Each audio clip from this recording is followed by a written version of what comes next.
Hello and welcome to your quick news, current events, and stimulus package update. So in the news today, COVID vaccines are going live next week in certain areas. If you have a small business, it may be time to focus more online, more on that later. Australia's economy is on the up and kind of the implications of that. Canada has announced more stimulus. We're going to compare their stimulus to our potential stimulus plans. And of course, I'm going to end this video by sending you off with some rapid fire current events. So I hope you made it through the midweek and you can finish off the week strong. And let's just get into the news.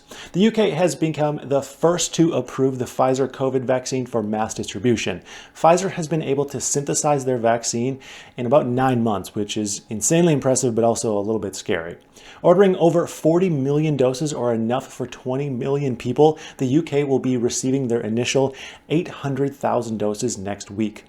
The first people to get it are those elderly people in elder care homes. Those who care for those people, healthcare workers, and other vulnerable people will be the first people on the top of the priority list to get that vaccine. Retailers saw record low numbers this Black Friday for in-store shopping, but to oppose that, online sale numbers were through the roof. Around 1/4 of small businesses have had to shut their doors at one point during the pandemic. I believe it's 23% to be exact. Those that stayed open and offered services that could translate to e-commerce saw an average of 110% increase in sales online. Now, I know that not everyone has a business that offers services or products that can be sold online, but I can, however, highly recommend making the switch to anything online you possibly can. Even if you run a service that is typically booked in person, there's an opportunity there to use some kind of online platform. I know when I get haircuts, back when I got haircuts, I always preferred to go places that offered online booking. So while businesses and citizens try to stay afloat in the US, our northern neighbors have decided that another round of stimulus is essential to their economic recovery.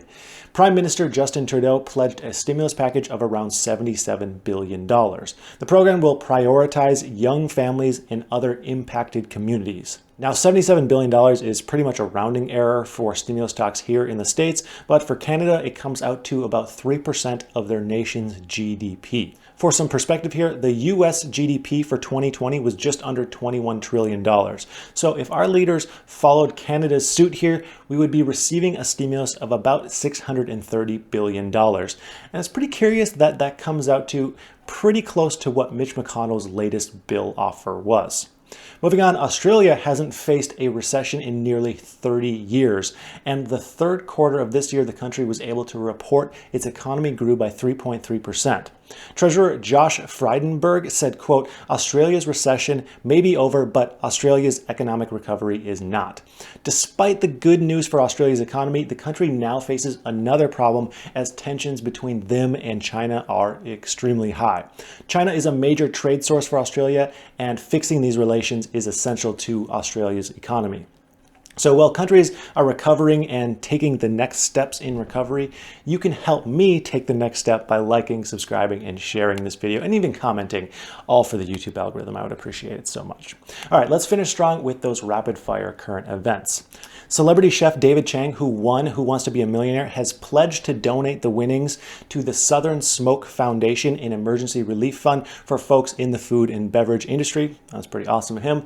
Runner Thomas Panic became the first blind person to run a 5K race with no guide dog and no guide human. That's insane. After losing his sight in his 20s, Panic spent his life improving the lives of others who can't see. He was able to do this by using an app that he helped develop. The app calculates the runner's location, orientation, and the speed of the runner, and then provides audio cues as to what to do. As someone who's ran some trail runs, I can't imagine the number of twisted ankles this guy has gotten in the testing of this app. That's insane to me.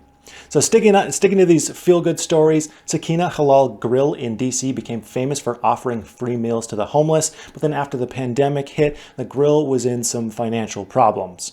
Putting together a GoFundMe page, they were able to raise $300,000 in just a week though. So this kind of goes to show the power of putting good out into the world, it can come back to you. That's pretty awesome. So that's it for today.